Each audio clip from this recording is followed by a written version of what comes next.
This week on the Nonprofit Newsfeed, it's Giving Tuesday, and we're actually recording this on November 28th, Giving Tuesday. I'm excited about this because it kicks off the giving season. Note I said kicked off. This is in addition to, not instead of, all of those appeals that are going out. Hoping your Giving Tuesday is going well. We'll cover a little bit more on that. Talking about a massive donation from Warren Buffett.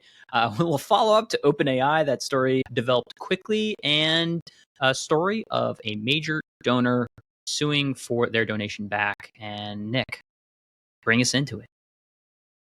Hi, George. Great to see you again. Happy Giving Tuesday. As always, this is my fourth Giving Tuesday doing the podcast with you. So really excited, like you said, kicking off the season of giving, the beginning of that time of year when we celebrate the holidays, celebrate each other, and also give back to people who need it and to causes we care about. So the Associated Press, I thought, framed Giving Tuesday in a really interesting way, spotlighting the importance of Giving Tuesday as an indicator for the health of the nonprofit sector as a whole. So as I'm sure virtually everybody listening to this podcast knows, Giving Tuesday began as a hashtag in 2012, in some ways kicked off by the 92nd Street Y, which as of recording... I mean, in all ways, it literally was a baby of the 92nd Street Y, but they gave generously of the idea and ability for others to run with it. And if you want something to grow, you make it bigger than yourself, and you relinquish that ownership and willingness to tag your name on it. So shout out to the Y, of course. Hey. Shout out to the Y. And as I record this, I am a mere 5 blocks away. So we love the 92nd Street Y, to be specific. Like the 92nd Street Y, yes, on East 92nd Street in Manhattan. But like you said, this initiative began in 2012, and it's a major fundraising event for nonprofits, a major tentpole marketing and fundraising day of giving for organizations, and marks the beginning of the end of the year, which some nonprofits see substantial portions of their fundraising revenue coming in. The Associated Press notes that organizations like Fidelity Charitable are optimistic about end-of-year donations amidst better economic indicators, wages, employment, that sort of thing. But contrast that with the National Council of Nonprofits' concerns over falling support and trends in donations over the past couple of years, precipitated by those negative economic indicators. Here at Whole Whale, we predict that approximately $3.45 billion will be generated in donation revenue. That is based on both historical trends overlapping with Google search trends to this year, which, George, I'll let you speak more about that. But in addition, we're also watching things like how non-traditional forms of giving via crypto donations and other forms of giving trend this year. So, George, there's a lot of eyes on the nonprofit industry to see how it has potentially rebounded from last year, how kind of murky and uncertain economic conditions that are quite abnormal could contribute to giving this year. What are you most looking at in analyzing Giving Tuesday this year? I look at a few different things when we do create these projections, the macroeconomic conditions of, how is the overall economy doing? How is GDP doing? Because classically, that is a 2% of GDP that maps to giving. Now, last year, we fell off of that to like 1.9%, which may seem small, but when you're talking about trillions of dollars, 0.1 makes a difference. And that's what you're referring to. You're referring to the drop last year in overall giving, which is pretty rare. So this year, I was seeing, one, market conditions improving. And so like part of that is psychological, in all honesty, but it does in fact matter in that trend. November is, showing very much growth in the overall market, but more importantly in the nonprofit sector, I was, looking at Google Trends and saying what is the aggregate interest in Giving Tuesday? How many nonprofits seem to be participating? Because it's also a function of how many organizations are actively promoting this and pushing this out, in addition to the overall search for the topic of Giving Tuesday. Now, the topic searches for Giving Tuesday are lagging behind last year, but I think the participation that I am seeing is, in fact, on track, I'd hope, for us to hit those record numbers of 4.5 billion. And just to put in context, last year 3.1 billion was given in 2022. In 2021, 2.7 billion was given, and that was a 13% increase of the previous year.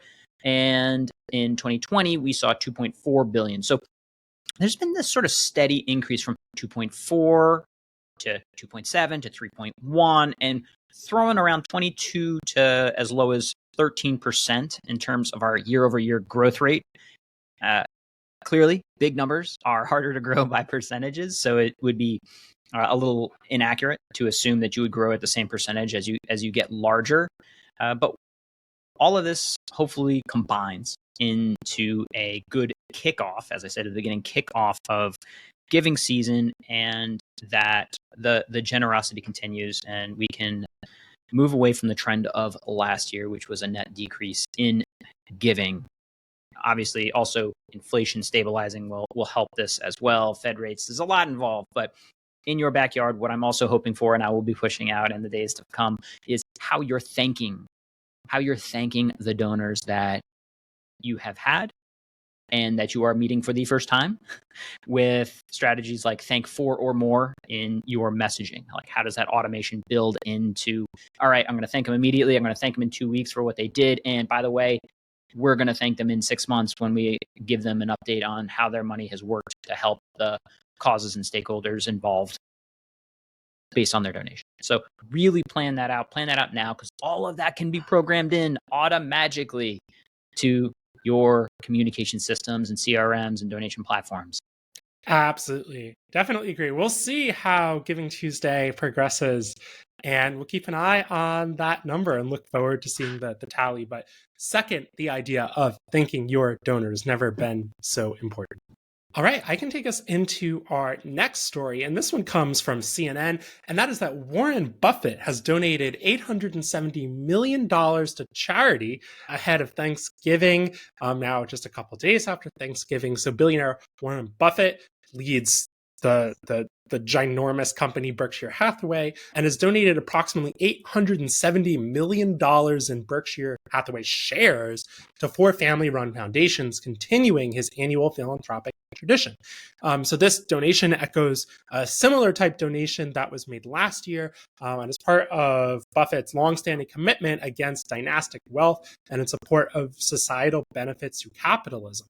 Buffett, I didn't know this, is 93, but is still in charge of running Berkshire Hathaway, which has been doing a killing in the market. So George, we don't usually talk about donations, but I mean, just shy of $1 billion. That's not a small donation. It's a big check. That's a big check.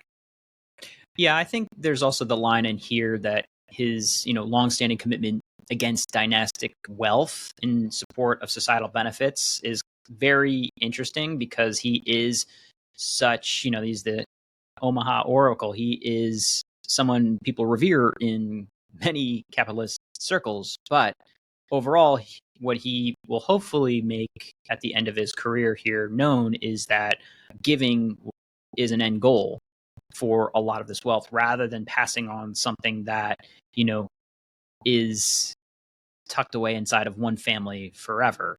It is a very different approach to wealth building and wealth distribution, and one that hopefully spreads as we look at the largest consolidation of wealth in history for the 1%, and watching, this check actually get sent. Note, this is not sent into a DAF. This is sent into operation, as I understand it from this reporting. So a great example of giving. Back in my mind, I was like, you couldn't have done it on Giving Tuesday. Just add it to the number. But that's the point too, right? Like, these gifts are happening in the fourth quarter, specifically, usually in end of November and December. December being the largest month of giving across all platforms, usually showing this. Absolutely, George. I think that that's a great point. It'd be interesting to see if stuff like this gets tallied. I don't think it does necessarily, but I'll tally it if my number is off. How about that? Okay. Like, we can. What are we off by? 0.87. Here we go. Yeah, no, for sure. A little Buffett money never hurt anybody. All right, George, we have to follow up on what we talked about last week, and that is OpenAI, as we discussed at length, underwent a significant change in its board composition following the dramatics of 2 weeks ago, which marked a tumultuous period with the ouster hiring of Sam Altman by Microsoft and then rehiring of Sam Altman by OpenAI. But the dust does appear to have settled with some notable board changes. So, as we mentioned, CEO Sam Altman has been reinstated as the CEO of OpenAI, but led to the dismissal of 3 board members. Remember, nonprofit board members, Ilya Sutskever, Tasha McCauley, and Helen Toner. The latter 2 were the only women on the board. Their departure was a consequence of a failed board coup, some are saying, against Altman. In their place, Bret Taylor and, wait for it, Larry Summers have been appointed. Listen, this is, some observers are saying this is kind of not great, right? Now, instead of a board that potentially overstepped, right, in their own interest, potentially saw something they didn't like, philosophical, ideological disagreements, tried to do something about it, and have actually weakened themselves in the process. The board is now less diverse. It is all men. And I think, George, there's now a prevailing just kind of, I think what this drama has highlighted is that as of now, AI governance is being governed, and decisions that are impacting the day-to-day of this technology are being made by a very, very small number of people with limited accountability. And I think that this saga underscores that. And I think there's a lot of vulnerability right now for what these tools can, should, and maybe shouldn't do in the future when it comes to how we make decisions about AI. Last week, it was interesting because we were talking about how a nonprofit board fired a for-profit minded CEO. Clearly, there is a relationship there. And the truth here is in this governance structure that was just tested, and we saw the net result, is that the battle between what may be best for the shareholders won out over what might be best for the stakeholders of people that are going to be impacted by AI. Put another way, when push came to shove, the folks that were interested in the safety elements of this platform lost. Now, I think there's ways that you can parse and move inside of here, but as you mentioned, at a high level, the diversity of this board dramatically changed, both from a gender side, but also from an ideological side, which is as important to me as well here, because you now have a board controlled by the agenda of Sam Altman with very few voices that are probably not pushing back on, should we do this versus we will do this. Interestingly, in the chaos, in the absolute chaos that was unfolding as they got rid of Sam Altman on that Friday and, a week later reinstated, there were talks with the CEO of Anthropic, rival LLM, large language model, Anthropic.com, great tool as well. There were talks with their CEO to come aboard, which would have required the acquisition of OpenAI by Anthropic. So pause for a second and consider that when this board that was more, we'll call them altruistically minded in the safe progression of AI, was asked to look around the field, who did they choose? I have also really respected how the recent updates from Claude, which is the AI developed by Anthropic, have been sort of following to reduce hallucination, to increase context windows, and responsible use of their tool. They are also, according to their policies, HIPAA compliant. One of the reasons why we like using their API in a lot of the chats we build inside of CauseWriter. And, ultimately, clearly that deal didn't go through, but that is a big nod to the value of also looking at different chat platforms as you build your AI strategy and how you're diversifying and not maybe just throwing in with the OpenAI answer here. But, when we talk about liking nonprofit governance over very powerful technology, the truth is that profits play in quite a bit. And when that battle comes and it's not artfully done, when you come at the king, you best not miss. And unfortunately, I don't think this board had the support necessary. Like the fact that you had, 500 people of the staff, a large number of staff saying, we're going to straight up resign because you're not representing what we want to happen here. The board has the most important job, which is hiring, firing the CEO. But they're, I think, accountable to the people that they are looking after in the organization. And, they didn't have that support, which would have undermined it, as you said, the entire purpose of controlling the responsible building of this technology. So unfortunately, they lost the battle and, more importantly, the war in the way they went about it. The process matters. Yeah, George, I think that's exactly right. Process matters. And as not just boards and corporate governance or nonprofit via corporate governance gets discussed, I think that if you're paying attention to the space, you're also looking at what actual governments are thinking and doing. We talked a couple weeks ago about a Biden administration executive order, which didn't do much, but essentially outlined what the White House is thinking needs to come next when it comes to using AI safely. You've seen strong movement from EU regulators on understanding AI and kind of creating guardrails around it. So that is interesting, but as with everything tech, government response and regulation comes after in response. It is a very delayed, sometimes infinitely delayed response to how the tech industry decides to govern itself. So before the US government has a comprehensive AI governance strategy, these are the people making the decisions. Yeah, and right now, just like quietly happening in all of this, I've been following pretty closely the Sarah Silverman suit about copyright infringement of her work. A published book that got ingested by the Llama 2 model that Meta owns. And the judge has essentially said that it is not in violation, meaning that Llama 2 can carry on and owes no recompense to authors, including not limited to Sarah Silverman. So like the policy is being written, to be clear, but it's being written in the courts for better or worse.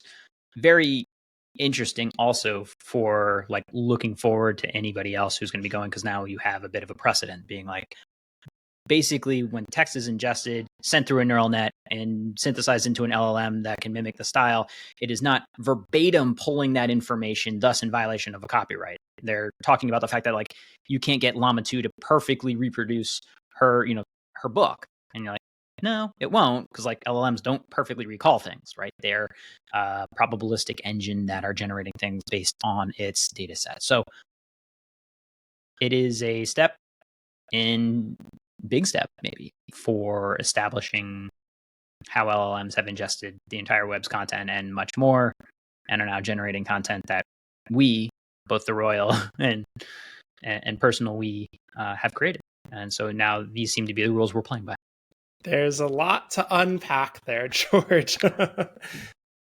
But listen, I think it's so important that we talk about it because it centers so many things that nonprofits, particularly nonprofits that work and touch technology, need to think about, right? You're a civil rights, social justice activism nonprofit. What does that technology mean for your constituents? What does it mean for activists? What does it mean for people on the ground? And George, like you say, so many nonprofit staff are using these tools. And it begs the question, what does ethical AI use mean for your organization? So I want people listening to contextualize these conversations into, okay, we're seeing the big picture, we're seeing all these fights play out. What does that mean for the day-to-day of my organization?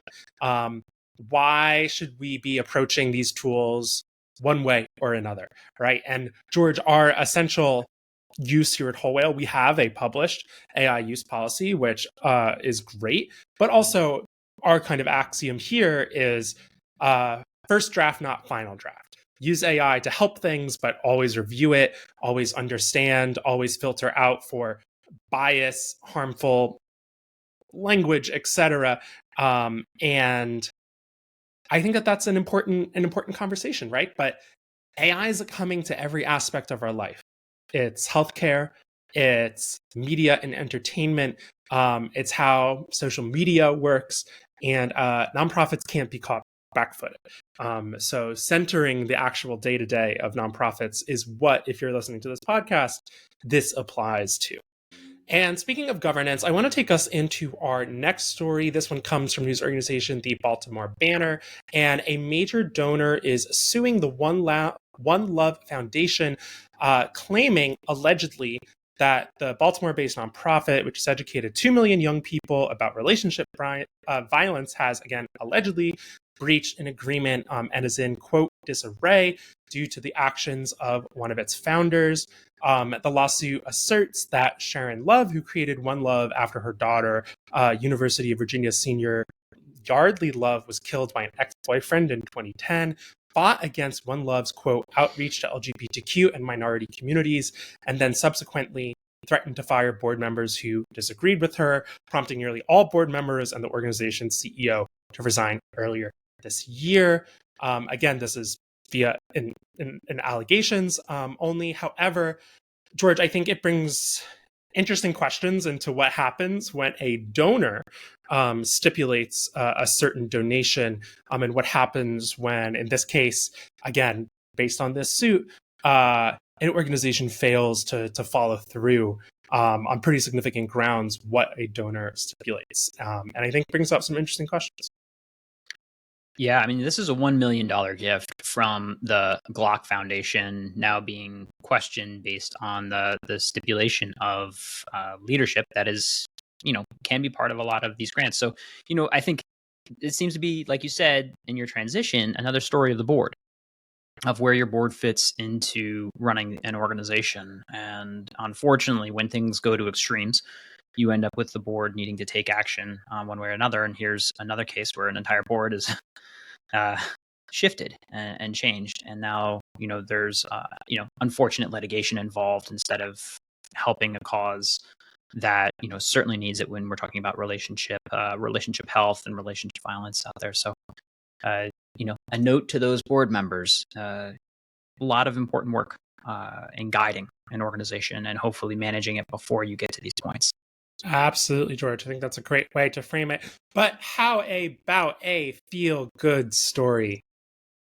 What do we got? This one comes from the Atlanta Journal-Constitution, which I learned back in the 2020 election does amazing reporting down from Atlanta and all our favorite counties that report days after the election, that we're glued to watching certain news personalities read out like vote by vote. But anyway, Atlanta nonprofits have teamed up to deliver Thanksgiving meals and feed over 1,000 people. So early Thanksgiving morning, as finishing touches were made to Thanksgiving dinner, dozens of volunteers with this organization began to file into the headquarters of that Atlanta nonprofit to help feed hundreds in need. So many organizations mobilize around Thanksgiving and holidays and provide incredible meals that are genuinely meaningful to people who need or want them. I remember participating through my church with a bunch of such meals around the holidays when I was a kid, and it makes a real difference to people to be seen, right? It's not just a meal. It's a sense of providing dignity to people who need it, people who sometimes feel forgotten, and people who extending a hand or being served a meal can provide the boost and dignity that they need to make it through another year. Of course, need is a 24/7 thing. It's not just during the holidays. So I want to highlight that as well. But I think stories like this really do make a difference. Thanks, Nick. And I also love all of those articles, pouring through over the holidays of volunteers going into the communities and then hopefully translating into donations being made, even on Giving, and especially on Giving Tuesday. And with that, I do have a question for you, Nick. You ready? I'm ready. So this is more of like a data question, but what cities give the most on Giving Tuesday, statistically speaking? Oh, George, I don't know. What cities do give the most on Giving Tuesday? Generosities. Oh, wow. It's better in All right. text, but All right. we'll All have right. words I see below it. me. I see it. Generosities. I hear you, George. I hear you. All right, Nick. Looking forward to seeing the numbers come out of Giving Tuesday. Thanks as always. Thanks, George.